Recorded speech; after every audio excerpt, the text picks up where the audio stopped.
प्रारंभ करते हैं मंगलाचरण। तीन भुवन में सार, बीत राग विज्ञानिता,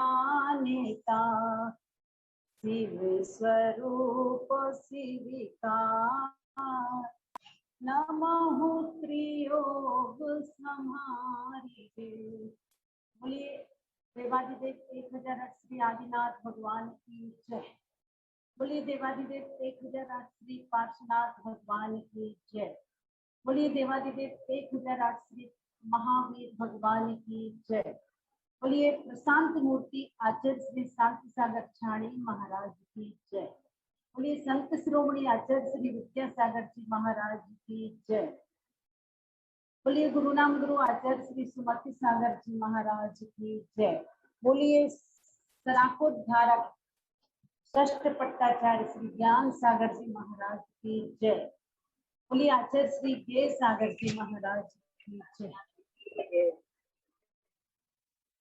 सभी सर्वप्रथम श्री शांतिनाथ भगवान का स्मरण करते हुए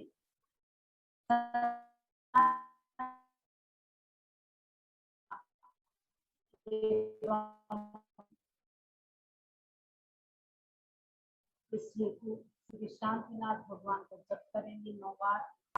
ओम दीन जगत शांति कराय श्री शांतिनाथाय नमः।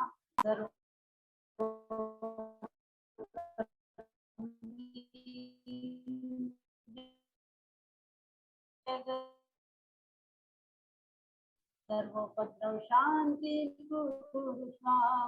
ओम दीन जगत शांति कराय श्री शांतिनाथाय नमः। सर्वोपद्रव शांति गुरु स्वाहा। ओम दीन जगत शांति कराय श्री शांतिनाथाय नमः। सर्वोपद्रव शांति गुरु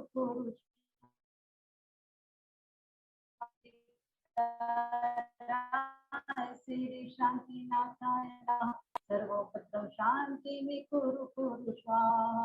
ओम दीन जगत शांति कराय श्री शांतिनाथाय नमः। सर्वोपद्रव शांति कुरु स्वाहा।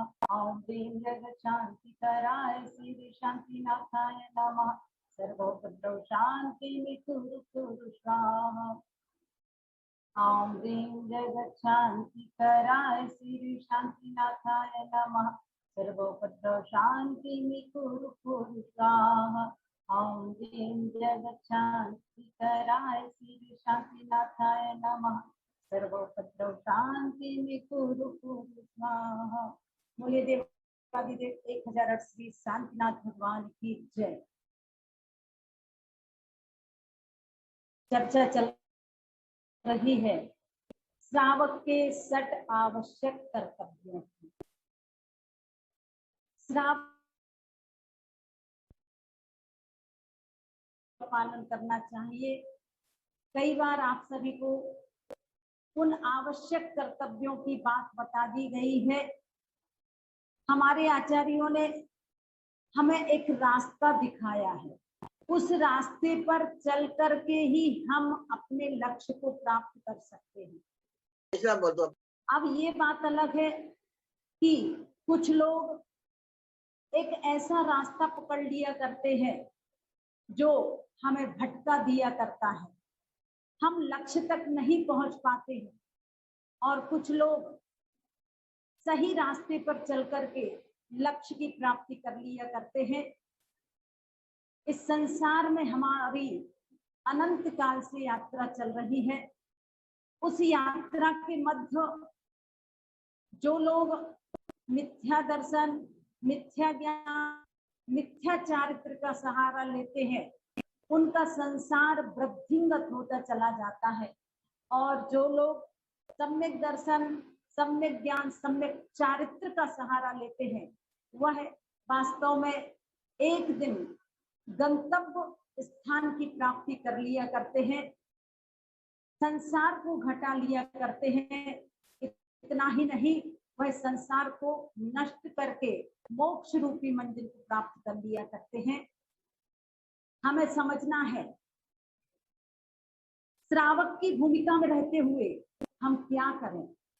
वैसे तो आचार्य अमृत चंद्र स्वामी ने पुरुषार्थ सिद्धि उपाय ग्रंथ में लिखा है कि आचार्यों को पहले महाव्रती बनने का उपदेश देना चाहिए। अगर कोई श्रावक मुनिराज के पास जाता है, आचार्यों के पास जाता है, तो सबसे पहले वह श्रावक से कहेंगे कि आप मुनि दीक्षा ले लीजिए, श्रमण बन जाइए। किंतु अगर वह पालन नहीं कर सकता है तो उसको फिर श्रावक धर्म का उपदेश देंगे। अगर इस क्रम से उपदेश नहीं देते हैं तो उन्हें प्रायश्चित का अधिकारी कहा गया है। क्योंकि बात सही भी है, जब आप किसी की दुकान पर जाते हो तो दुकानदार से आप क्या कहते हो, हमें सबसे पहले अच्छी क्वालिटी का माल दिखा दीजिए। अगर आपकी हैसियत अच्छी क्वालिटी के माल को लेने की होती है तो आप ले लेते हैं, और अगर आपकी हैसियत नहीं है तो आप मध्यम क्वालिटी का माल लेते हैं, और अगर उसकी भी हैसियत नहीं है तब फिर जाकर के जघन्य क्वालिटी का माल दिया करते हैं। ठीक इसी प्रकार से सर्वप्रथम मुनिराजों को श्रमण अर्थात मुनि मुद्रा धारण करने का उपदेश देना चाहिए। अगर सामने वाला व्यक्ति मुनि मुद्रा धारण नहीं कर सकता है तो उसको श्रावक धर्म का उपदेश देना चाहिए। इसलिए श्रावकों की भूमिका में 6 आवश्यक कर्तव्यों की चर्चा हमारे आचार्यों ने की है। देव पूजा, गुरुपास्ति, स्वाध्याय, संयम, तप और दान। दान से संबंधित अपनी चर्चा चल रही है। मैंने पहले ही दिन आपको बताया था, दाता और पात्र। दान देने वाले को दाता कहते हैं और जिसको दान दिया जाता है वो पात्र कहलाता है। ये भी आप समझ चुके हैं कि दान देने वाले के अंदर 7 गुण होना चाहिए। और आपको अच्छी तरह से अब याद हो चुके हैं, जो भी लोग अपने घरों में चौका लगाते हैं उन लोगों के अंदर सबसे पहले श्रद्धा, आस्था, श्रद्धा, भक्ति, शक्ति, तुष्टि, विवेक, क्षमा, अलुब्धता, इन 7 गुणों से युक्त होकर के दान देना चाहिए। दूसरे नंबर पर बताया गया है कि भक्ति कैसी होनी चाहिए। दान देने वाले के अंदर 9 भक्ति होनी चाहिए। जो लोग अपने अपने घरों में चौका लगाते हैं वो 9 प्रकार की भक्ति करते हैं, जैसा कि बता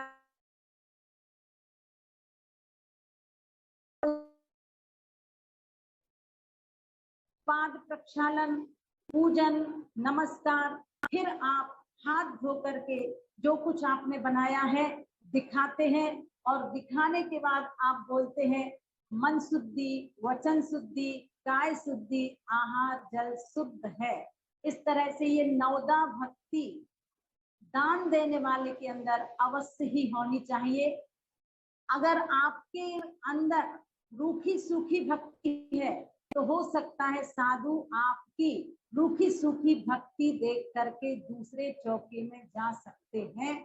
इस समय आपकी परीक्षा होती है कि श्रावक के अंदर कितना उत्साह है, कितना उमंग है, और वास्तव में जितनी अधिक आपके जीवन में श्रद्धा होगी, भक्ति का पावर होगा, मुनिराज का आप भरपूर लाभ ले सकते हैं।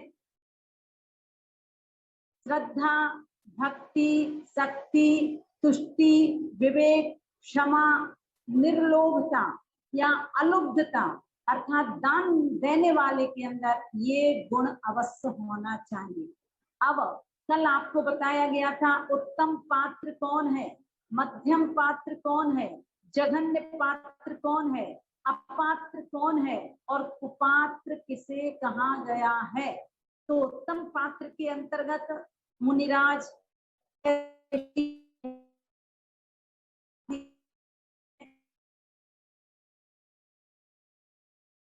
मध्यम पात्र में प्रतिमा धारे श्रावक आ जाया करते हैं।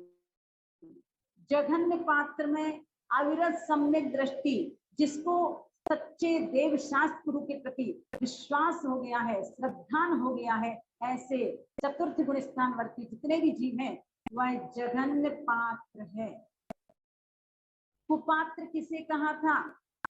जो सम्यक दर्शन की प्राप्ति तो नहीं किए हैं पर व्रतों का पालन कर रहे हैं, ये कुपात्र हैं। और अपात्र का मतलब है ना तो वो सम्यक दृष्टि है और ना ही व्रतों का पालन कर रहे हैं, उन्हें अपात्र की श्रेणी में लिया गया है। कल आपको बताया गया था दान देने के समय क्या क्या ध्यान रखना चाहिए। नंबर 1, अगर आपने अपने मन में सोच लिया है कि हमें 6 महीने के अंदर अंदर दान की राशि अवश्य देनी है, तो 6 महीने के अंदर अंदर अवश्य दे देना चाहिए। दूसरे नंबर पर कभी भी दान हमें उदास होकर के नहीं देना चाहिए, बड़ी प्रसन्नता के साथ दान देना चाहिए। तीसरे नंबर पर निरादर दुर्वचन बोल करके दान नहीं देना। अगर आपके द्वार पर कोई भिखारी भी आता है तो उसको फटकारना नहीं, उसको दुत्कारना नहीं, उसको आप भोजन दे देना, पानी पिला देना। इतना अवश्य है कि ऐसे व्यक्तियों को पैसे आदि नहीं देना चाहिए, क्योंकि हो सकता है वह पैसों का दुरुपयोग करे। आपने उसे पैसे दे दिए और हो सकता है वह शराब खरीद करके ले आए या ऐसी अभक्ष वस्तु का भक्षण करे जो वास्तव में हमारी संस्कृति से विरुद्ध हो। तो इसलिए पैसे नहीं देना, भरपेट भोजन करा देना, प्यासा हो तो पानी पिला देना। इसके साथ ही साथ हमें निरादर पूर्वक दान अगर आप देते हो तो ये दाता का दूषण है। दान दे करके कभी भी पश्चाताप नहीं करना। एक बार जितनी राशि दे दी फिर ये मत सोचना अरे हमने तो बेकार दे दी, इससे अच्छा तो हम इस काम में लगा देते। इस तरह का भाव आपको अपने मन में नहीं लाना चाहिए। अब आज आपको पढ़ना है दाता के 5 आभूषण, जिनके माध्यम से दाता की शोभा बढ़ती है। सबसे पहले जब भी दान दें आनंद पूर्वक दान देना चाहिए, बड़े उत्साह के साथ, खुशी के साथ, हर्षित परिणामों से दान देना चाहिए। तो सबसे पहला क्या हुआ? आनंद पूर्वक दान देना। दूसरे नंबर पर आदर पूर्वक दान देना। जब भी आप किसी को भोजन कराओ तो पूरे आदर के साथ, पूरे सम्मान के साथ कराना चाहिए। भोजन परोसने का तरीका आपका कैसा है ये हर व्यक्ति कैच कर लिया करता है, इसलिए भोजन परोसते समय बहुत आदर सम्मान की भावनाएं दिखना चाहिए। तीसरे नंबर पर प्रिय वचन बोल करके दान देना। आइए भोजन कीजिए, और अगर आप प्रिय वचन बोल करके नहीं देते हो, लो ठूस लो, तो ये एक भाषा ये भी है जिसमें आपने दुर्वचनों का प्रयोग किया है। रोज रोज आ जाता है मेरे यहाँ मत आया करो, इस तरह से अगर आप फटकार लगाते हो तो ये भी दुर्वचन बोलने के समान है। इसलिए दान जब भी दो प्रिय वचन बोल करके दान देना चाहिए। आइए भोजन कीजिए, इस तरह के शब्दों का प्रयोग करना। और दान हमेशा निर्मल भावों से युक्त होकर के देना चाहिए। आपके परिणामों में किसी भी तरह का लोभ लालच नहीं होना चाहिए, आपके परिणामों में क्रोध नहीं होना चाहिए, तभी आपके परिणाम निर्मल कहलाएंगे। और सबसे 5वां दाता का आभूषण है दान दे करके अपने भाग्य की सराहना करना चाहिए, अपने आप को धन्य मानना चाहिए। आज मैं धन्य हो गया हूँ, आज मैंने किसी ऐसे व्यक्ति को दान दिया है जिसके लिए बहुत आवश्यक था। इस तरह से जीवन में हमें दान देते समय इन सभी बातों का ध्यान रखना चाहिए।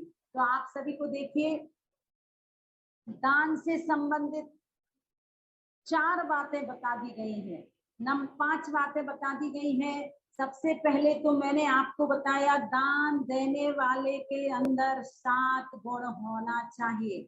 आज मैं आप सबसे सुनूंगी दाता के 7 गुण कौन से हैं, उसके बाद नवदा भक्ति क्या कहलाती है, उसके बाद दाता के 5 दूषण क्या है और दाता के 5 आभूषण क्या है।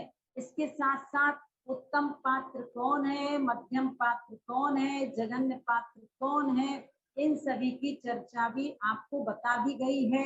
अपात्र कौन कहलाता है, कुपात्र कौन कहलाता है, और दान देने से भोग भूमि की प्राप्ति होती है, इससे संबंधित भी कल बताया था। उत्तम पात्रों को अगर आप दान देते हैं तो उत्तम भोग भूमि की प्राप्ति होती है, मध्यम पात्रों को देते हैं तो मध्यम, और जघन्य पात्रों को देते हैं तो जघन्य। जिस समय आप आहार आदि दे रहे हो और कदाचित उस समय आयु का बंध हो तो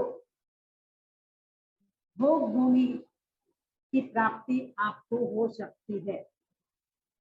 अब इसके साथ साथ आप सभी को बताया जाएगा दान से ही संबंधित, चौके से संबंधित प्रसंग, क्योंकि मैंने कहा था आपको कि आज हमारे रसोई घर नहीं रहे, आज आपके रसोई घर किचन का रूप ले लिए हैं। इसलिए हमें अपने जीवन में अपने अपने रसोई घरों को रसोई घर ही रहने दीजिए, किचन मत बनाइए, चौका बनाइएगा। और चौका का मतलब क्या होता है तो आप सभी को अच्छी तरह से पता है, जहां पर 4 प्रकार की शुद्धि होती है, द्रव्य शुद्धि, क्षेत्र शुद्धि, काल शुद्धि और भाव शुद्धि, उसका नाम है चौका। हाँ, किसी ने लिख करके भेजा है कि फिर से बता दीजिएगा। देखिएगा, दाता का मतलब होता है दान देने वाला, और पात्र का मतलब होता है जिसको आप दान दे रहे हैं। तो दाता के अंदर 7 गुण होना चाहिए, और वो शायद याद हो चुके हैं: श्रद्धा, भक्ति, शक्ति, तुष्टि, विवेक, क्षमा, अलुब्धता, जिसे निर्लोभता भी कहते हैं। और इसके साथ ही साथ दाता के अंदर नवदा भक्ति होनी चाहिए, और वो भी शायद याद हो चुकी है। सबसे पहले पड़गाहन, उच्चासन, पाद प्रक्षालन, पूजन, नमस्कार, मन शुद्धि, वचन शुद्धि, काय शुद्धि, आहार जल शुद्ध है। और इसके बाद मैंने पात्रों की बात बताई थी, उत्तम पात्र कौन, मध्यम पात्र कौन, जघन्य पात्र कौन, और उसके बाद दाता के 5 दूषण और दाता के 5 आभूषण। इस तरह से दान से संबंधित 5 बातें मैंने आपको बता दी हैं। अब हम और आप सभी आभूषण का 5वां बताना, चौका किसे कहते हैं। चौके में 4 प्रकार की शुद्धि होती है: द्रव्य शुद्धि, क्षेत्र शुद्धि, काल शुद्धि और भाव शुद्धि। हमें निश्चित रूप से अपने अपने रसोई घरों को किचन नहीं बनाना। किच किच किच जहां होती रहती है वो किचन कहलाता है, और जहां पर द्रव्य, क्षेत्र, काल, भाव की शुद्धि होती है उसका नाम है चौका। देखिए, 16 के कपड़े जो लोग पहनते हैं उसका मतलब ये नहीं कि मात्र 16 के वस्त्र बदल लिए तो चौका पूरा हो गया। 16 प्रकार की जहां पर शुद्धि होती है उसका नाम है 16, जिसमें वस्त्र शुद्धि भी आवश्यक हुआ करती है। अब आपको बताया जा रहा है द्रव्य शुद्धि के 4 प्रकार कौन कौन से हैं।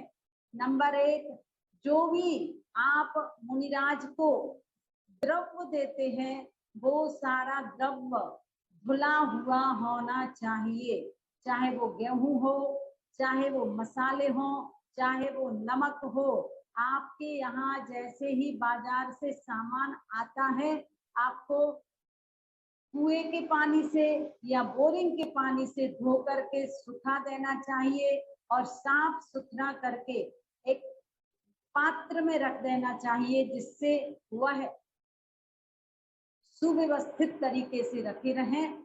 दूसरे नंबर पर कोई भी चीज भुनी हुई नहीं देना चाहिए, क्योंकि उसमें जीव राशि उत्पन्न हो जाया करती है।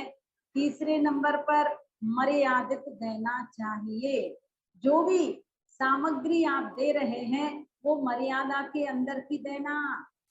वर्षा ऋतु में पिसे हुए मतलब गेहूं पिसा हुआ है, आटा है, उसकी 3 दिन की मर्यादा है। और मर्यादा कैसे गिनते हैं? आज का दिन अगर आपने पीसा है तो आज के दिन को हम नहीं गिनते हैं, और 3 दिन की मर्यादा कल से मानी जाएगी। और तीसरे दिन आपके यहाँ अगर आटा आदि शेष रह गया है तो उसको अच्छी तरह से आप अगर गर्म कर लेते हैं तो चौथे दिन भी काम में लिया जा सकता है। ये आटा मसाले की मर्यादा है और बेसन आदि की भी मर्यादा है। अब बूरे की मर्यादा, अगर वर्षा ऋतु में आपने बूरा बनाया है, और बूरा भी कैसे बनाना? चीनी सबसे पहले चलनी में रख करके पानी से धो लेना चाहिए, क्योंकि वो शक्कर कहाँ कहाँ किस किस तरह से पैरों के नीचे आती है, कहाँ कहाँ किस किस पात्रों में भरी जाती है। तो निश्चित रूप से पहले चीनी को अच्छी तरह से धो लेना चाहिए चलनी में रख करके, उसके बाद ही कढ़ाई में डाल करके बूरे की प्रक्रिया पूर्ण करना चाहिए। उसके साथ ही साथ वर्षा ऋतु में 7 दिन का बूरा काम आता है। और इसके बाद गर्मी का समय, तो गर्मी के समय में क्या होता है? 5 दिन का मसाला, 5 दिन का आटा आदि चलता है, और बूरा 15 दिन का काम में लिया जाता है। इसके साथ ही साथ सर्दी के समय में आटा मसाला 7 दिन तक काम में आता है, बूरा 1 महीने तक काम में आता है। ध्यान रहे, जो लोग मसाले आदि धोकर के यूज नहीं करते हैं, गेहूं धोकर के यूज नहीं करते हैं, वो वास्तव में शुद्ध नहीं कहलाता है। ऐसी सामग्री मुनिराज के आहार की यूज की नहीं रहती है। और इसके साथ ही साथ भुना हुआ नहीं देना, मर्यादित देना। अब आइएगा जल की शुद्धि। जब भी आप अपने घरों में कुएं से पानी भर करके लाते हो तो सबसे पहले तो आज हमारे घरों में सही तरीके से पानी ही नहीं छनता है। जो बर्तन चौके के काम में लेना है वो बर्तन सूखे होना चाहिए। कोई भी बर्तन आपका गीला नहीं होना चाहिए, क्योंकि जो बर्तन आपके यूज में आ रहे हैं अगर वो गीले हैं, नल के पानी के धुले हुए हैं, बिना छना पानी से भी कई लोग धो लिया करते हैं, तो उसका भी दोष लगेगा। इसलिए जितने भी बर्तन आपको चौके के काम में लेना है, सर्वप्रथम उन बर्तनों को अच्छी तरह एक कपड़े से पोंछ लेना चाहिए। जल की शुद्धि का मतलब जिन पात्रों में आपको जल भर करके लाना है वो पात्र गीले नहीं होना चाहिए। आपने कुएं में बाल्टी डाल दी और डबल छन्ना आप अपनी गुंड में लगाएं, क्या बोलते हैं आप लोग उसको, कलश आदि, तो पानी छानने का छन्ना डबल होना चाहिए। कभी भी पतले कपड़े से पानी नहीं छानना चाहिए। हम लोगों ने कई जगह ऐसा देखा है कि कई लोग बिल्कुल पतले कपड़े से पानी छान लिया करते हैं, और पानी छानने का जो कपड़ा है वह कितना लंबा चौड़ा होना चाहिए? 36 अंगुल लंबा और 24 अंगुल चौड़ा, और इतना मोटा होना चाहिए कि सूर्य की किरणें दिखाई ना दें। इकहरे छन्ने से पानी नहीं छानना, डबल छन्ने से ही पानी छानना चाहिए। बुंदेलखंड में तो फिर भी आज ये संस्कार है कि बहुएं भी पानी सही तरीके से छान लिया करती हैं। जब हम लोग बहुत छोटे छोटे थे तब हम लोगों को माँ पानी छानने की विधि बताती थी और तभी के संस्कार है कि पानी कैसे छानना चाहिए, इसमें किस तरह की सावधानी रखना चाहिए। तो निश्चित रूप में आप सभी भी अपने अपने घरों में अच्छी तरह से पानी छाने। कैसे छानना, इसका हम प्रयोगात्मक पद्धति से प्रयोग किया करते थे। जहां भी प्रवचन आदि हुआ करते थे वहां पर जो लोग पानी भर करके लाते थे, मान लीजिए चौकों में व्यवस्थापकों से पानी छनवाते थे और अगर वो पास हो जाते थे तो ठीक है, अन्यथा कहीं भी गलती करते थे तो उनको बता दिया जाता था कि आप इस तरह से पानी छाने, आप जिस तरीके से छानते हो उसमें बिना छना हुआ जल का दोष आ जाया करता है। तो मैं आप सबको बताना चाहती हूँ, जब आपका पात्र सूखा होगा तो आप उसमें डबल छन्ना लगाइएगा। पानी आपने बाल्टी से खींच लिया है और आपने उस छन्ने के ऊपर से पानी डाला। अब आप उस छन्ने को अच्छी तरह से समेटिए और उस पात्र को धो देना चाहिए और उसी पानी से अपने हाथ भी धो लेना चाहिए, छने हुए पानी से। अब फिर से आप उसमें कपड़ा अच्छी तरह से लगा दें और जब पूरा पात्र आपका भर जाए, कलश भर जाए, तो दूसरे कलश में लगाना हो तो उसको उठा करके, कपड़े को उठाकर दूसरे कलश में लगा करके और धोइएगा छने पानी से ही। और जब आपका दोनों कलश भर चुके हैं, अब आपके पास अगर कोई तीसरा पात्र नहीं है तो कई लोग क्या करते हैं, उस कपड़े को ऐसे ही का ऐसे ही उठा करके उस बाल्टी पर रख देते हैं जिससे पानी खींचा जा रहा है। अब अगर आपने उसको सीधा का सीधा रख दिया तो आपका वो कपड़ा अब बिना छने जल का हो गया। इसलिए कैसे रखना, उसको उल्टा रखना और उल्टा रखने के बाद अब अगर आपको तीसरे पात्र में भरना है तो उस पात्र में लगाने से पहले उसको सीधा करके लगाना। और जब आपका पूरा पानी भर चुका होता है तो आपको जीवाणी अच्छी तरह से डालना चाहिए। परम पूज्य आचार्य श्री ज्ञान सागर जी महाराज श्री कभी कभी चौका वालों से कह दिया करते थे कि हम आपका पानी छानने का कपड़ा देख सकते हैं कि आपके यहाँ का कपड़ा कितना पतला है, कितना मोटा है, कितना छोटा है, कितना बड़ा है। और रस्सी वाले जो कड़े वाली बाल्टी हुआ करती थी जिससे जीवाणी समुचित रूप से कुएं के पानी में चली जाया करती थी। और एक बात ध्यान रखना, जिस कुएं का पानी भरा है उसी कुएं में हमें जीवाणी डालना चाहिए। पानी किसी और कुएं से लाए हो और जीवाणी आपने अगर किसी और कुएं में डाल दी तो इसमें भी दोष लगता है। तो निश्चित रूप से पानी आपने भर लिया है, अब उस पानी को कई माताएं क्या करती हैं, ठंडा का ठंडा रखे रहती है। तो सबसे पहले जितना पानी आपको काम में लेना है उतना पानी गर्म कर लीजिएगा, प्रासुप कर लीजिएगा। अगर आप प्रासुप कर लेते हैं तो 6 घंटे की मर्यादा के काम का होता है।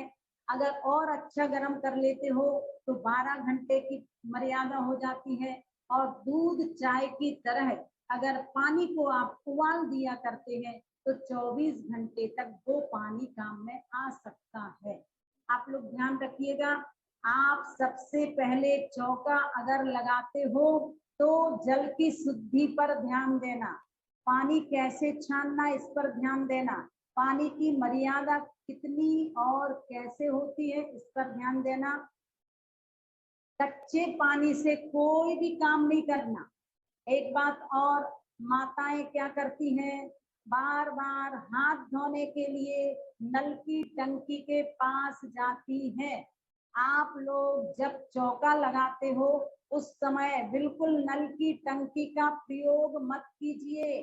आप एक अलग से पात्र रख लीजिए, उसमें प्रासुप पानी रख लीजिएगा, वहां एक गिलास रख लीजिएगा। और आपको जब भी हाथ धोना है तो कुएं के पानी से, और जो मुनिराज बोरिंग का पानी लेते हैं, बोरिंग के पानी को गर्म करके रखिए और उससे हाथ धोइएगा। अगर आप नल के पानी से हाथ धोते हैं और किसी कपड़े से पोंछते हो और फिर वह कपड़ा आप किसी बर्तन को पोंछने के काम आदि में लेते हैं तो गलत है। आपको समझ में आ रहा होगा। ये चौके की शुद्धि की चर्चा चल रही है। आज चौका लगाना बहुत सिरदर्दी का कारण बनता जा रहा है, तो हमें अपने अपने घरों में सुव्यवस्थित तरीके से चौका लगाना चाहिए। जितना आप विवेक के साथ चौका लगाओगे उतना ही आपको पुण्य का अर्जन होगा, और आप अगर अविवेक के साथ लगाओगे तो चौका लगाने के पूरे पूरे नंबर नहीं मिलेंगे। इसलिए आप लोग चौका व्यवस्थित और विवेक के साथ लगाइएगा। एक बात और कह दें, माताएं क्या करती हैं, जिस कपड़े से बर्तन आदि पोंछती हैं उस कपड़े को जमीन पर रख देती हैं, तो जमीन पर हमारे पैर भी पड़ते हैं। जमीन शुद्ध नहीं मानी जाती है, इसलिए कपड़े को जमीन पर नहीं रखना, उसको एक किसी बर्तन पर रखना चाहिए। साथ ही साथ कई बार देखा जाता है कि जिस गिलास से पानी हम निकालते हैं पात्र का या कलश का, उस गिलास को भी जमीन पर रख देते हैं। तो कोई इस तरह की चीजें जमीन पर नहीं रखना। आपको रखना ही है तो किसी एक तस्तरी पर रख दीजिए, किसी एक प्लेट पर रख दीजिए, फिर आप उस पात्र से ही पानी ले सकते हैं। सर्वप्रथम आज कोरोना महामारी के समय में आप सभी को और अधिक शुद्धिकरण सिखा दिया है। पहले के समय में कहा जाता था कि जो भी सब्जियां फल आपके घरों में आते हैं उनको खूब अच्छी तरह से धो देना चाहिए।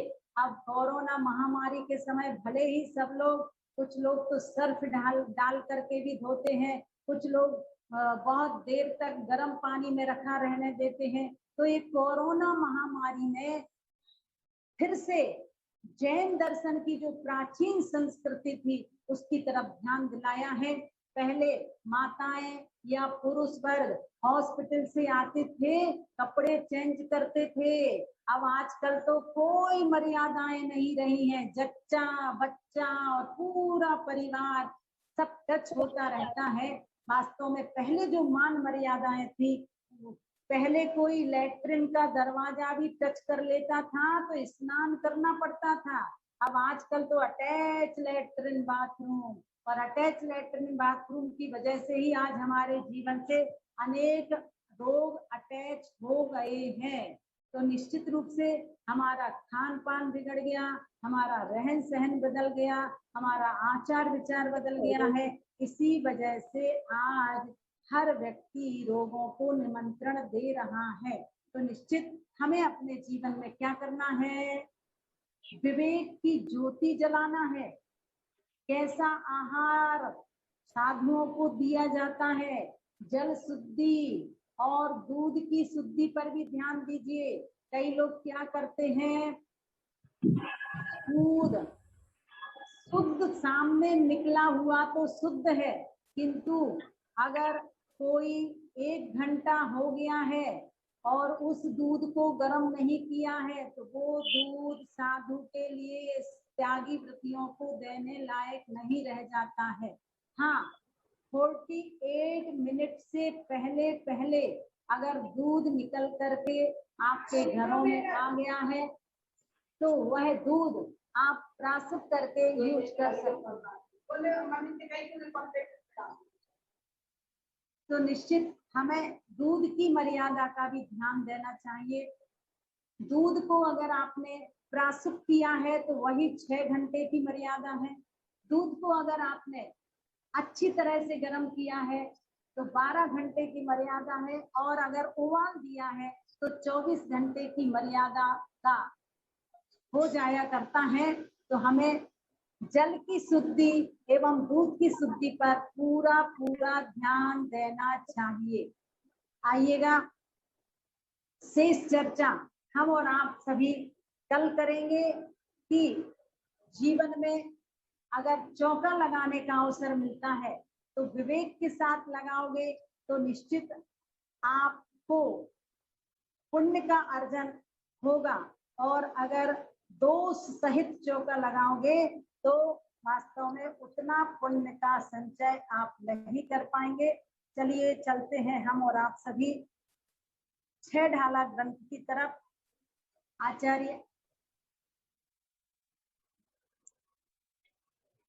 पंडित दौलत राम जी ने हमारे जीवन में हमें एक दिशा दी है, हमें एक ऊर्जा दी है, हमें एक प्रकाश दिया है कि आप इस तरह से अपने जीवन में सम्यक दर्शन को धारण करो, सम्यक ज्ञान की प्राप्ति करो, सम्यक चारित्र का आचरण करिए, तो ही हम संसार के दुखों से छुटकारा पा सकते हैं। सर्वप्रथम 6 ढाला ग्रंथ बहुत ही उपयोगी ग्रंथ है। इस ग्रंथ को कंठस्थ याद कर लेना चाहिए।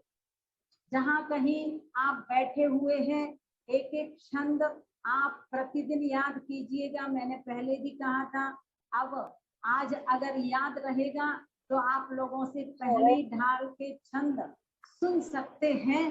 तो किस तरह से आपको प्रथम ढाल में पंडित दौलत राम जी ने चारों गतियों के दुखों की चर्चा की है।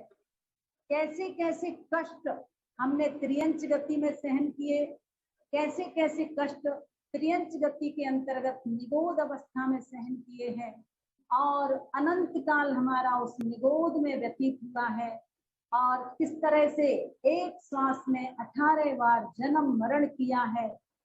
इस तरह से पंडित दौलत राम जी ने हमारे लिए ज्ञात कराया है। फिर उसके बाद पृथ्वी कायक, जल कायक आदि आदि की पर्यायों को धारण किया।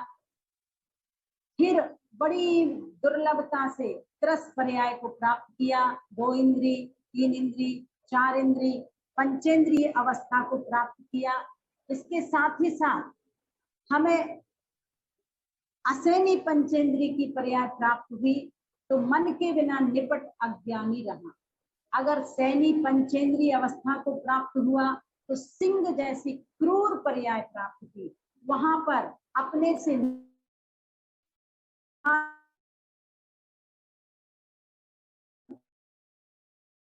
पद, बंधन, भार, वहन आदि आदि कष्टों को त्रियंच गति में इस जीव ने सहन किया।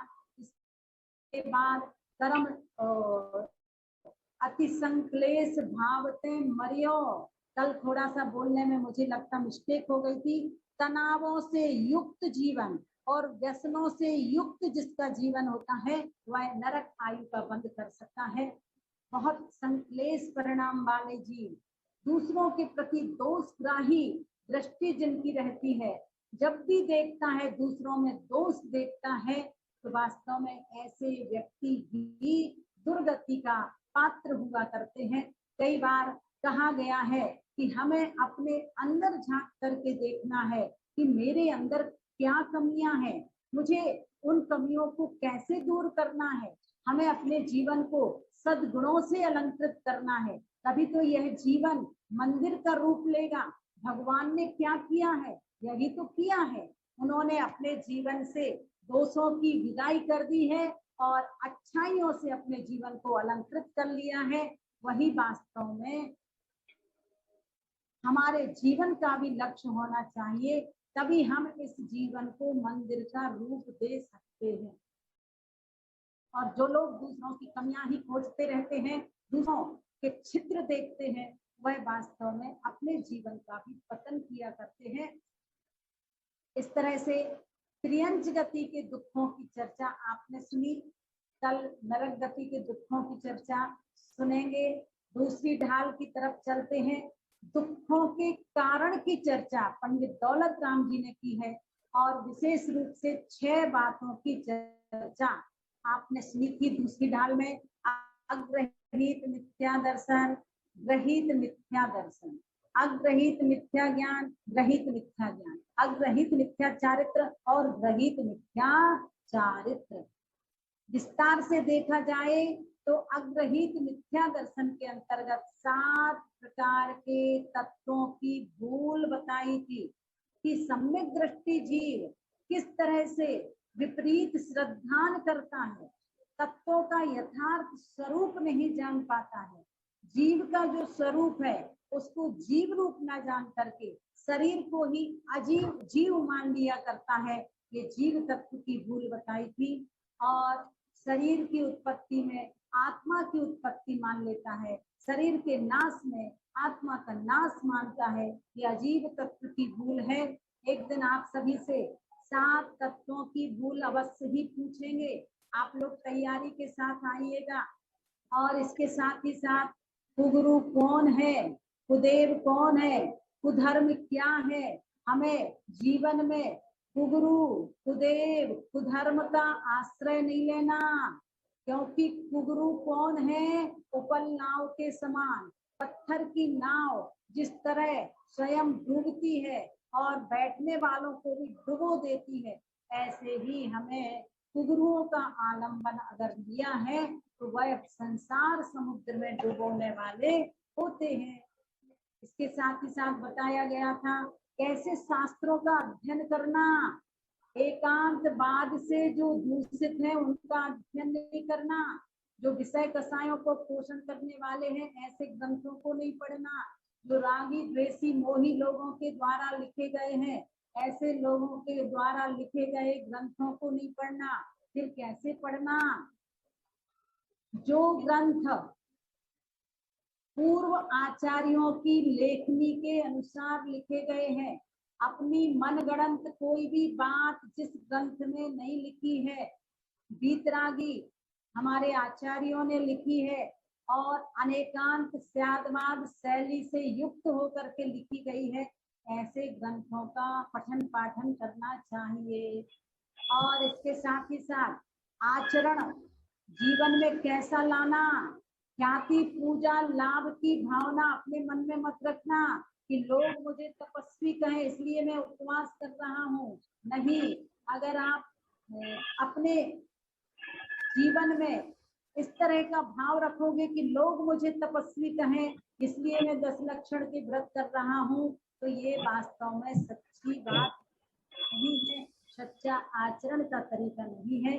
और इसके साथ ही साथ पंडित दौलत राम जी ने दूसरी ढाल के अंत में क्या कहा है कि अब आपने समझ लिया है 3 चीजों को, मिथ्या दर्शन, मिथ्या ज्ञान, मिथ्या चारित्र को, तो इनको छोड़िए क्योंकि ये संसार में भ्रमण कराने वाले हैं। फिर किसको हम धारण करें, तो सुख कैसे प्राप्त होगा, इसके लिए रास्ता बताया। तीसरी ढाल में सम्यक दर्शन, सम्यक ज्ञान, सम्यक चारित्र, और तीसरी ढाल में विशेष रूप से सम्यक दर्शन की चर्चा की गई है।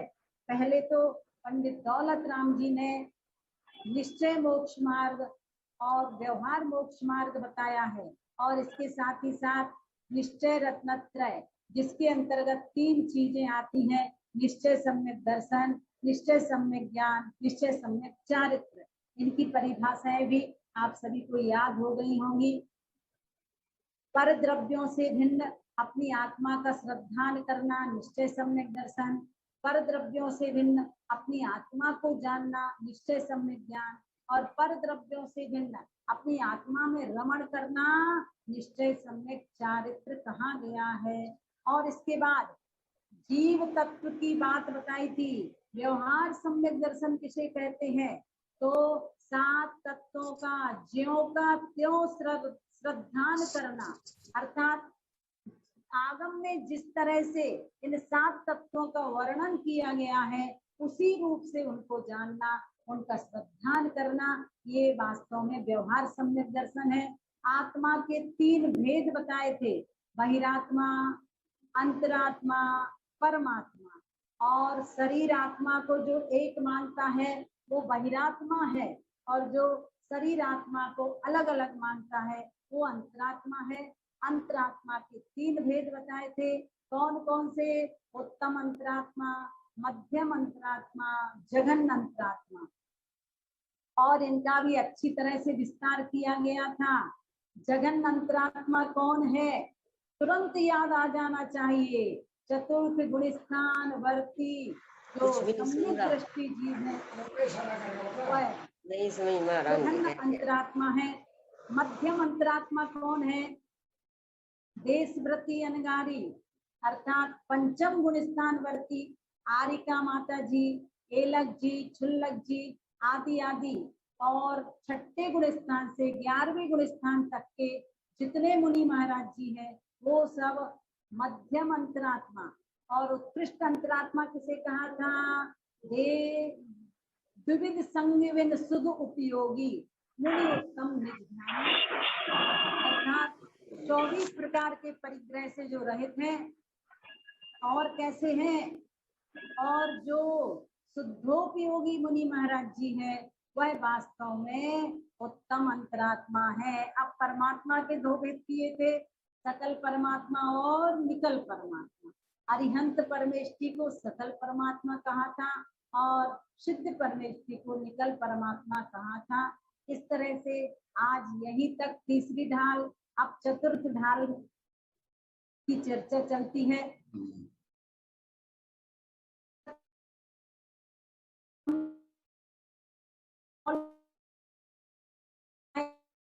था इसे कहते हैं सम्यक ज्ञान, जो वस्तु जैसी है वैसा ही जानना, न कम जानना न ज्यादा जानना, न संशय रूप में जानना न विपरीत जानना।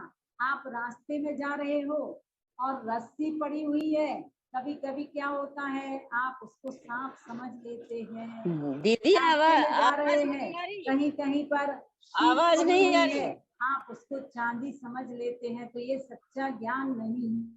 रस्सी को रस्सी समझना और सांप को सांप समझना, ये है राइट नॉलेज।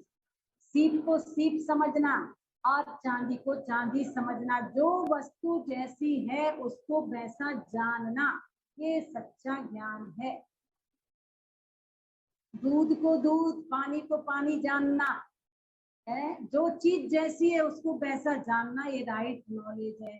तो चौथी ढाल में पंडित दौलत राम जी ने बताया सम्यक दर्शन कारण है, सम्यक ज्ञान कार्य है, क्योंकि सम्यक दर्शन के होने पर ही ज्ञान सम्यक ज्ञान कहलाता है। अब कल बताया था उस ज्ञान के दो भेद हैं, प्रत्यक्ष और परोक्ष। परोक्ष के दो भेद हैं, मति ज्ञान, श्रुत ज्ञान। ये दोनों ज्ञान परोक्ष हैं।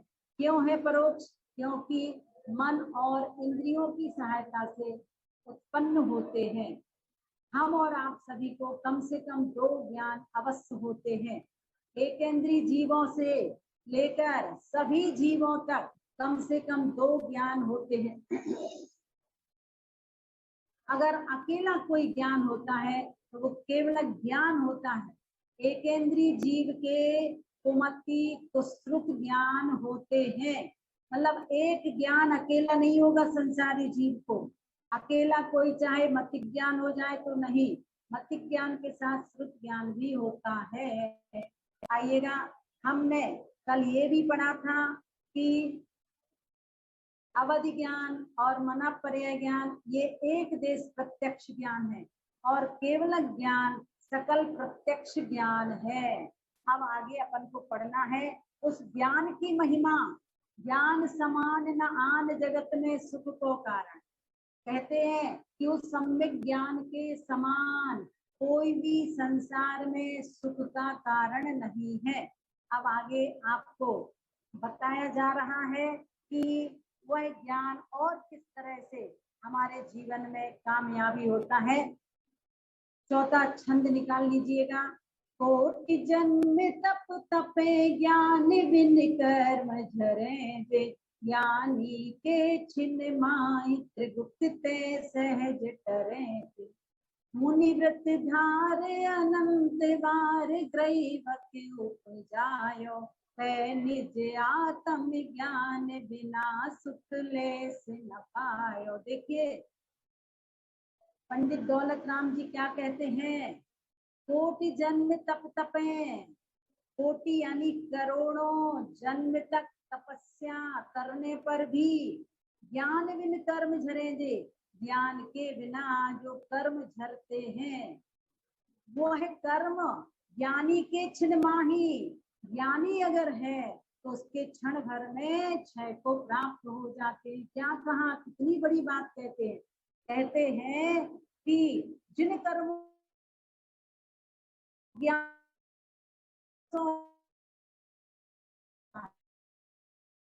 की निर्जरा ज्ञानी व्यक्ति अंतर्मुहूर्त अर्थात 48 मिनट के अंदर, अर्थात इन्होंने तो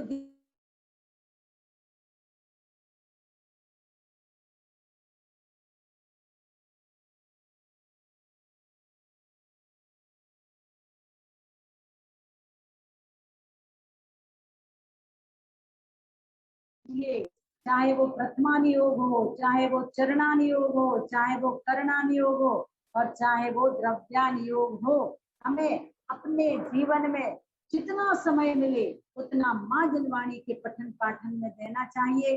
व्यर्थ की गपशप करने से कर्म ही बंधेंगे और अच्छा चर्चा करोगे तो अच्छे कर्म का बंध होगा।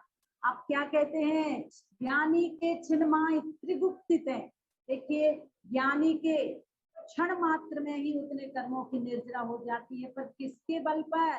त्रिगुप्तित है, मनोगुप्ति, वचन गुप्ति, काय गुप्ति। किसे कहते हैं गुप्ति? मन वचन काय को पूर्ण रूप से स्थिर कर लेना, मन में किसी भी प्रकार का विचार नहीं आने देना। आप भी कुछ क्षण के लिए ऐसी साधना किया करो। आप माला करने बैठ गए हो, सामायिक करने बैठ गए हो, तो मन को बिल्कुल शांत रखने का प्रयास कीजिए। कुछ भी विचार मन में ना आ जाए एक क्षण के लिए भी, तो वो भी क्षण आपके जीवन में कर्म निर्जरा का माध्यम बनता है। इसलिए क्या कहा है? त्रिगुप्तित है, अर्थात मन गुप्ति, वचन गुप्ति और काम के बल पर ज्ञानी जीव कर्मों की निर्जरा कर लिया करते हैं। अब देखिएगा, उस ज्ञान की महिमा बताते हैं। मुनि व्रत धार अनंतवार ग्रैवक उपजायो, पै निज आत्म ज्ञान बिना सुख लेश न पायो। कहते हैं कि यह जीव अनंत बार 9वें ग्रेवे तक हो आया, परंतु आत्म ज्ञान के बिना सुख प्राप्त नहीं किया।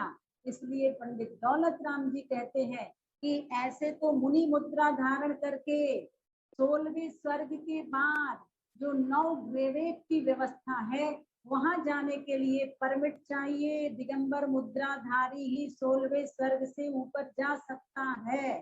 श्रावक 16वें स्वर्ग तक जा सकता है, पर 16वें स्वर्ग से ऊपर जो 9 ग्रैवयक और 9 अनुदेश 5 अनुत्तर विमान है, उसके लिए व्यवस्था है दिगंबर मुद्रा ही होना चाहिए। इतना ध्यान रखना। 9वें ग्रेवेय तक अभव्य जीव भी मुनि मुद्रा धारण करके जा सकते हैं, पर 9 अनुदेश और 5 अनुत्तर विमान में नियम से सम्यक दृष्टि अर्थात सम्यक दर्शन से युक्त मुनिराज ही जाते हैं। इस तरह से सम्यक ज्ञान की महिमा बताई गई है। अब इसके बाद पंडित दौलत राम जी एक और छंद ले लेते हैं। ताते जिन्वर कथित तत्व अभ्यास करीजे, संशय विभ्रम मोह त्याग आपो लख लीजे। यह मानुष पर आए सुकुल सुनिवो जिनवाणी, यह विधि गए न मिले सुमणि जो उदधि समान। देखिए, ये सम्यक ज्ञान की महिमा बताई जा रही है कि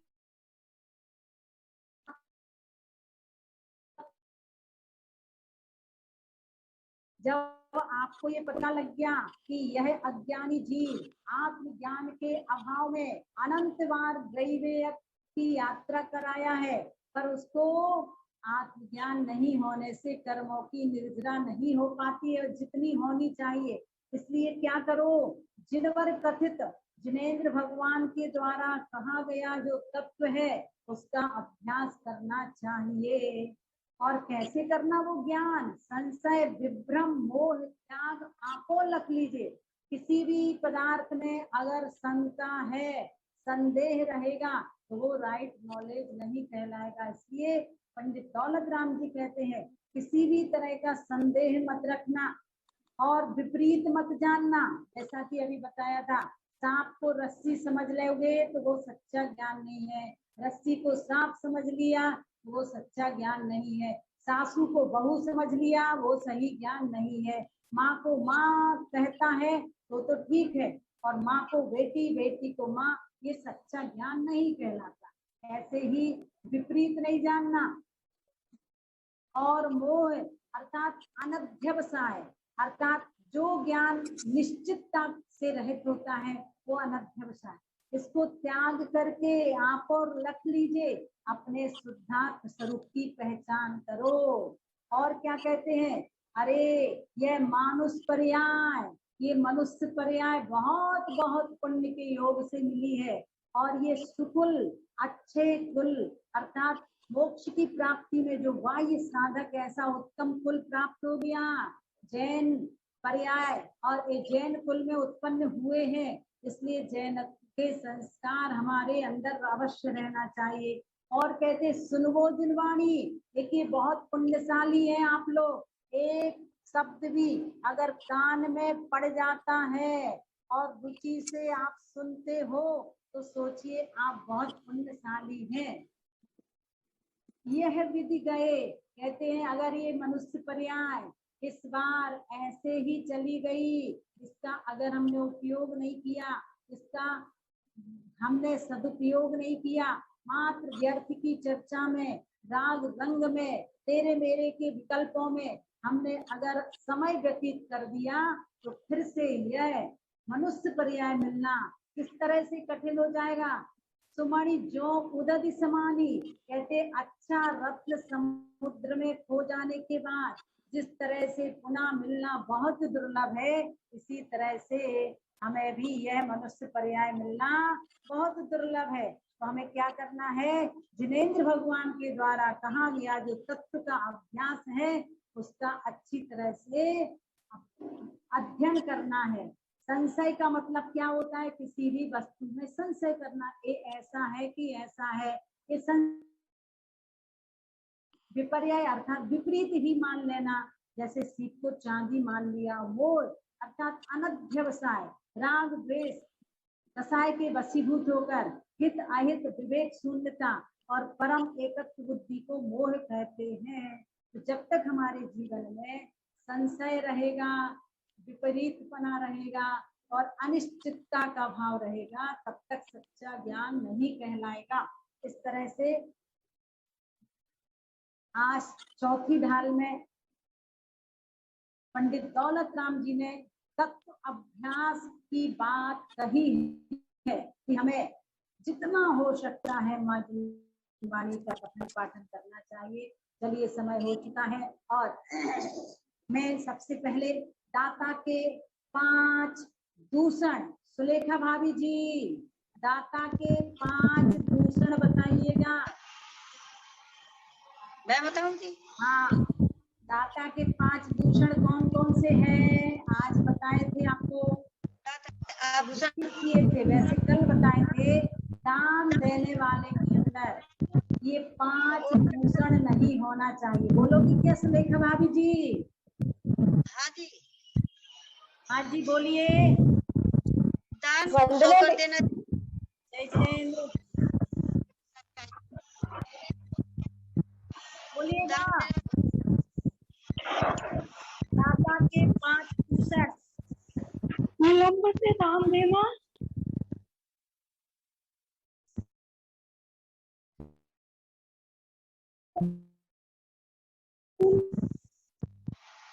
कौन बोल रहा?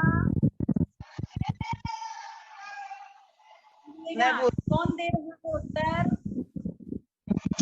नाम बताइए। मैं बोल रही थी सुधा जैन। जी बोलिएगा। देखो नाम देखना, हाँ जी। नाम में अगर वो नहीं बोलता है तो फिर पीछे से अच्छा जी। बोलिए सुधा जी। हाँ जी, आनंद पूर्वक दान देना, आदर के साथ दान देना, प्रिय वचन बोलकर दान देना और दान देकर अपने को भाग्यशाली समझना। और सुनिए, हमने पूछे थे दूषण और आपने बताया है आभूषण। तो अच्छा, दूषण हाँ चलिए किरण अच्छा जी। बताएंगी क्या? किरण जी बताएंगी। हाँ 5 दूषण। हाँ बोलिएगा किरण जी। हाँ जी, हाँ जी बोलिए। हाँ आप बोलिएगा दाता के 5 दूषण। दाता किसे कहते हैं? और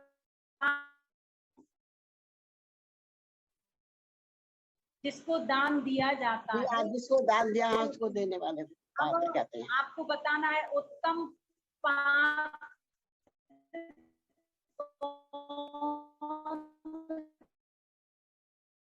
कहते हैं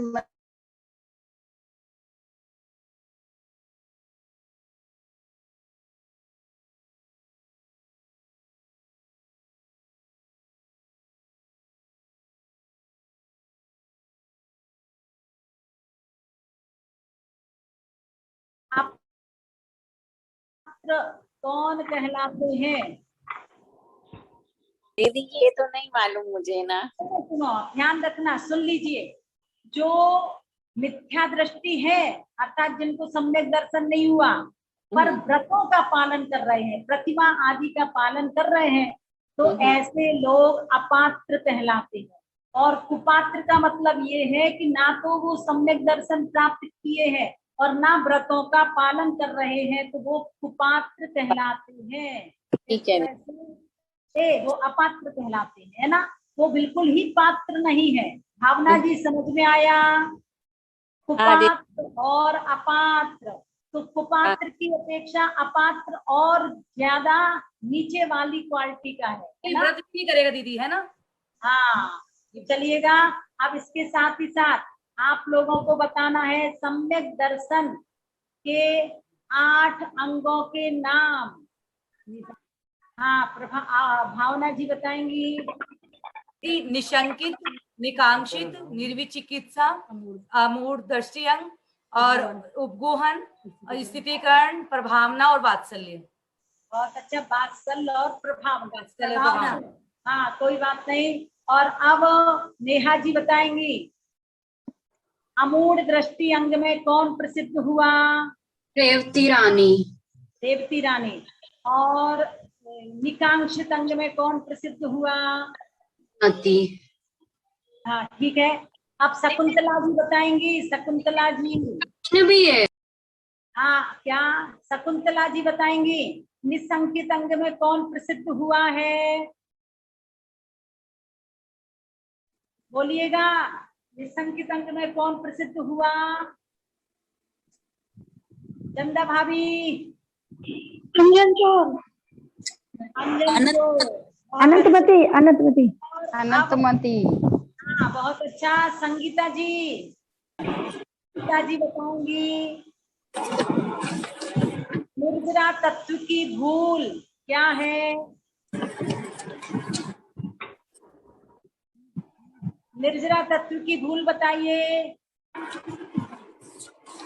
आवाज खोलो, आवाज खोलिए अपनी। रोके न चाहे निशक्ति खोए, शिव रूप निराकुलता न जोए। तो देखिए जब तक शरीर स्वस्थ नहीं रहता है तो मन भी प्रशस्त नहीं रहता, इसलिए शरीर का स्वस्थ रहना, मन की प्रशस्तता रखना बहुत जरूरी है। बहुत अच्छा। और ऐसी स्थिति में भी आप प्रश्न का उत्तर सही दे रही हो, बहुत प्रसन्नता की बात है। और अब आपको बताना है निकल परमात्मा कौन है और उसका छंद याद हो तो बोलिए। ज्ञान शरीरी त्रिविध कर्म महानता, बहुत अच्छा। कमल परमात्म भोगे सर्व अनंता। बहुत अच्छा। हाँ तो देखिएगा 6 ढाला की पूरी पंक्तियां याद जिसको है बहुत ही अच्छी बात है। और अब चंदा भाभी जी आपको बताना है नवदा भक्ति। हाँ ममता भाभी जी आप बताइएगा पंच परमेष्ठियों के नाम। आप माइक की आवाज खुलवाइएगा। माइक की आवाज खुलवाइए।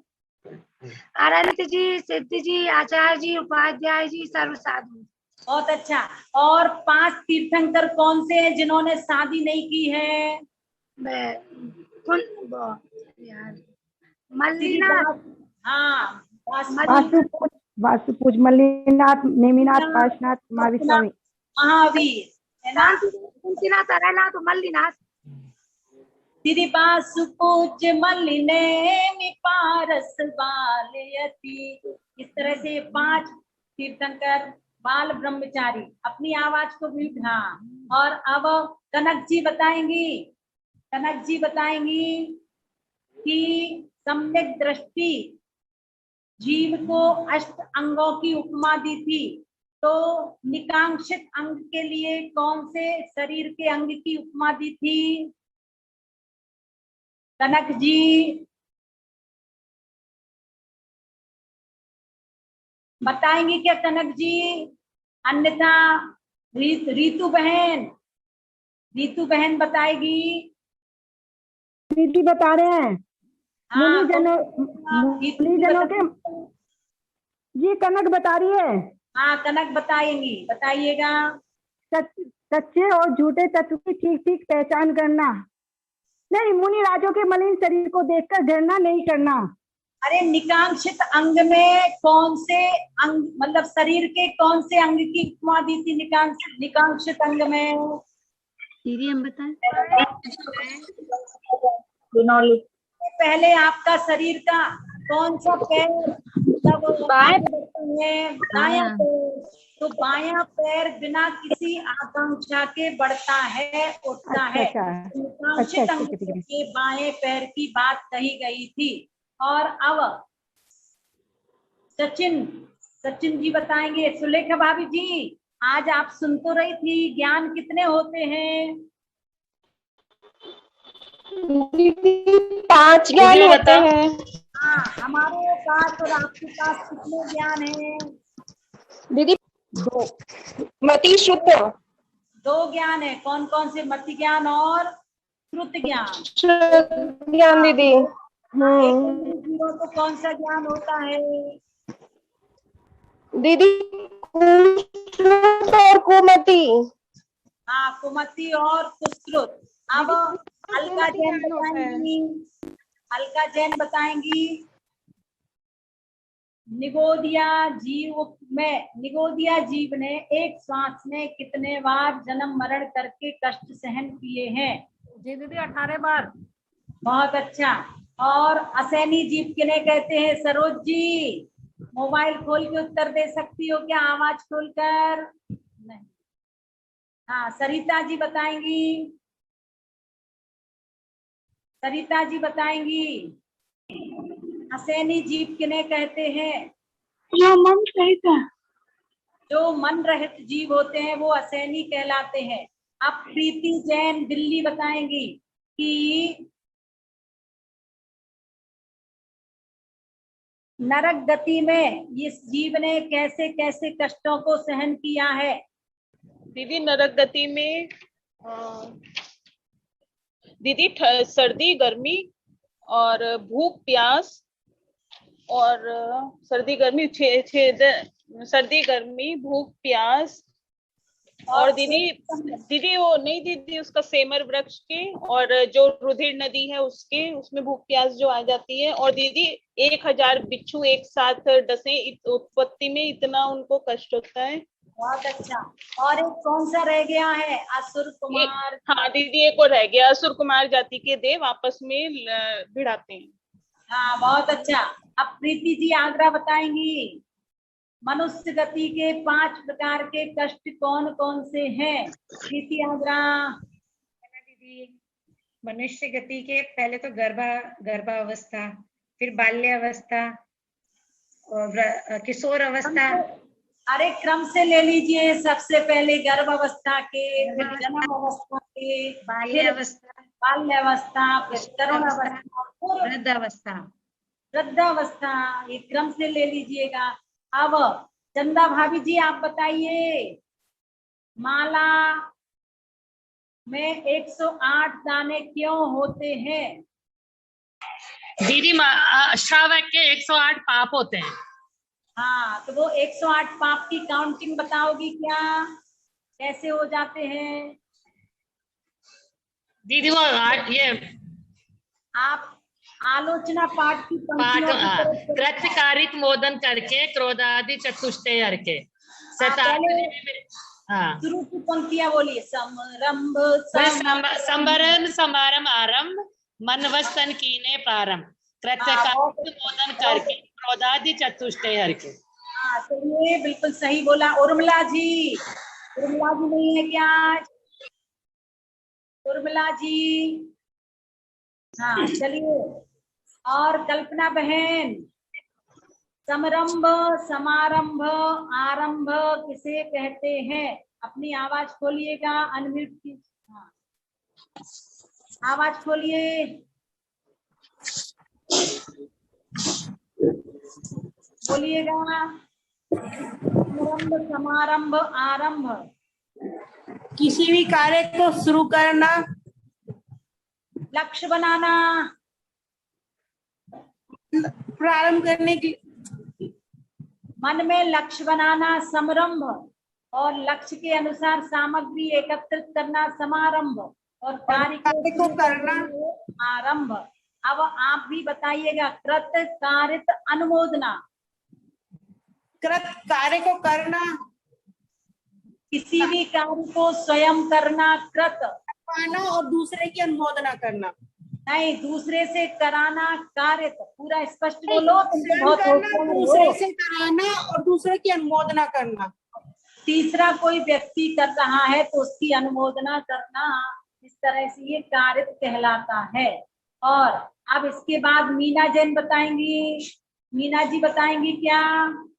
माला के तरीके कौन कौन से बताए थे? माला फेरने के तरीके कौन कौन से बताए थे मीना जी? संगीता बिनौली। मैं बताऊं? सुधा जैन। दीदी हम बताएं। सुधा जैन।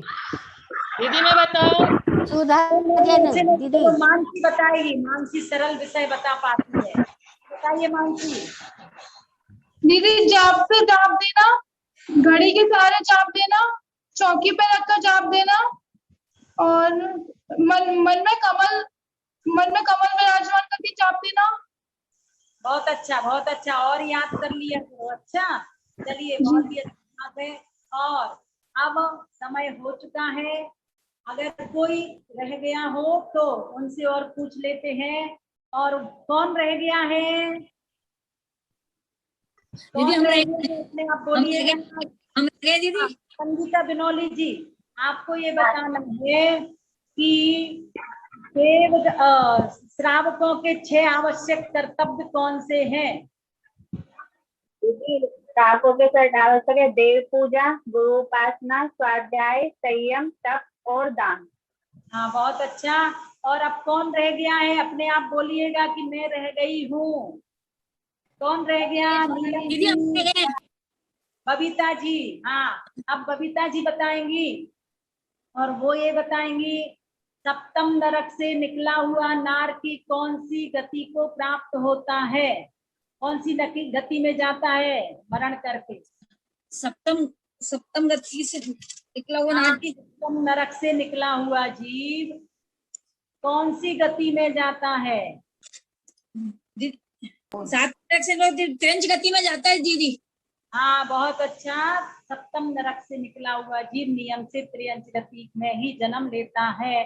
अब कौन रह गया है? जल्दी से बोलिएगा। नीलम जी, सरिता जी, उर्मिला जी। क्या बात है उर्मिला भाभी जी? मम्मी है मम्मी। हाँ उर्मिला जी बताइएगा। हाँ जी। 9 पदार्थों के नाम तो गिना दो जल्दी से। जीव, अजीव, आश्रव, संवर, निर्जरा, मोक्ष, पुण्य और पाप। जीव, अजीव, आश्रव, बंध, संवर, निर्जरा, मोक्ष और पुण्य और पाप। हाँ बहुत अच्छा। अब कौन रह गया है? कौन? मैं कमलेश। कमलेश भाभी विवेक बिहार से मम्मी। हाँ कमलेश भाभी जी रह गई। दोनों बेटियों से पूछ लिया था, और कमलेश भाभी जी बताएंगी। और वो ये बताएंगी भवनत्रिक किसे कहते हैं? भवनवासी, व्यंतर और ज्योतिषी, इन 3 प्रकार के देवों को भवनत्रिक कहते हैं, है ना? अब बताइएगा विकलत्रय किन्हें कहते हैं? जैसे 4 इंद्रिय तक के जीव को विकलत्रय कहते दो हैं। इंद्रिय से लेकर 4 इंद्रिय तक के जीवों को विकलत्रय कहते हैं। बहुत अच्छा। और दीदी पूछ लो। कौन बताएगा? नवदा भक्ति, 9 प्रकार की भक्ति मैं बता ने उत्तर नहीं दिया है। मैं बताऊं? सीमा जी हम बता रहे हैं। सीमा जी ने उत्तर नहीं दिया। हम बता रहे हैं दीदी और कोई नहीं बताएगा? सीमा जी नवदा भक्ति बताएंगी। दीदी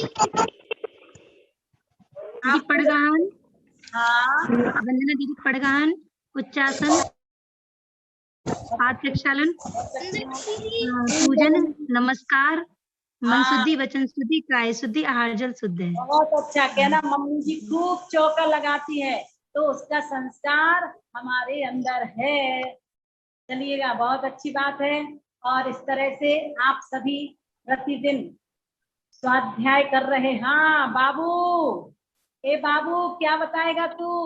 6 ढाला ग्रंथ के रचयिता का नाम बताइए। किसने लिखी है 6 ढाला ग्रंथ? पंडित दौलत राम जी ने। हाँ, पंडित दौलत राम जी ने लिखी है। तो धर्म क्या कहलाता है? जो अपन को संसार के दुखों से छुटकाकर सच्चे सुख तक पहुंचाए उसे धर्म कहते हैं। बहुत अच्छा। देखिए क्या कह रहा है छोटा सा बाबू, जो दुखों से छुड़ा करके सुख की प्राप्ति कराता है वो सच्चा धर्म कहलाता है। सम्यक दर्शन किसे कहते हैं बाबू? सच्चे देव शास्त्र गुरु के श्रद्धान को सम्यक दर्शन कहते हैं। हाँ, तो आपको सम्यक दर्शन हुआ कि नहीं हुआ? हो गया।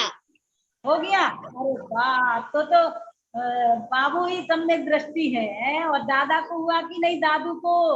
दादा को भी हो गया। दादा को भी हो गया।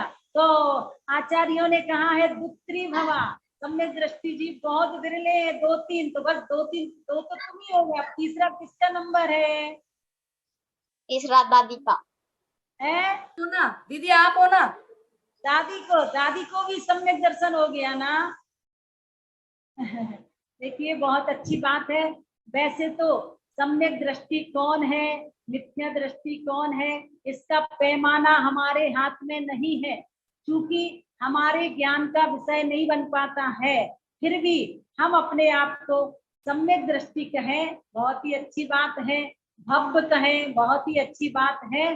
तो आप सभी को अब सूचित कर देते हैं फिर से कि 27 और 28 तारीख 48 दिवसीय भक्तामर महामंडल विधान का समापन 48 घंटे के भक्तामर अखंड पाठ से होगा।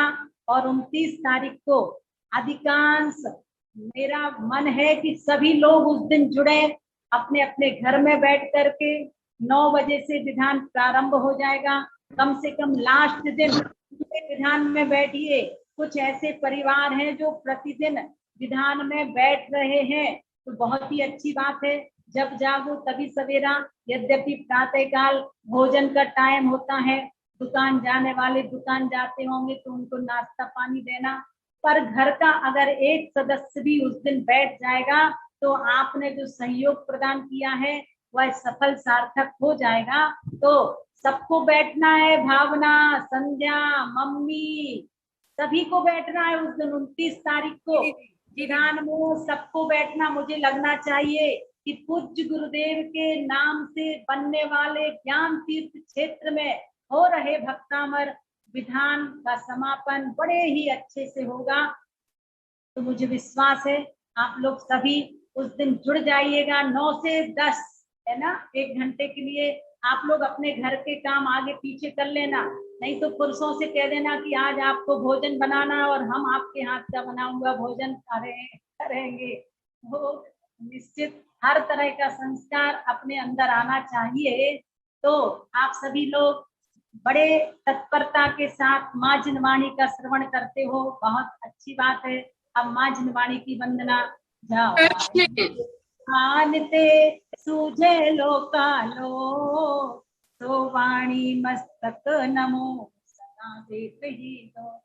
हे जिनवाणी भारती तो ही जपो दिन रैन, जो तेरी शरणा रहे पावे सुख चैन।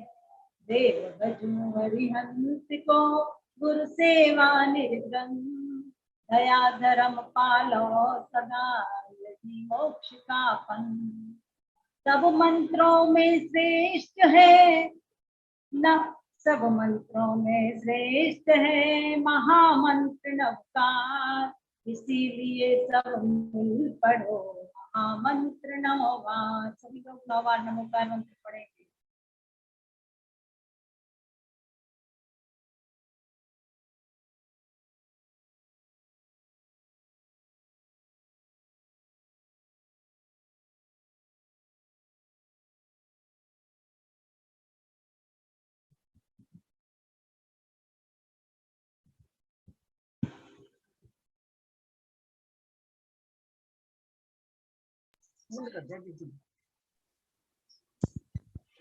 बोलिए जिनवाणी माता की आचार्य रत्न ज्ञान सागर महाराज की आचार्य श्री सागर महाराज की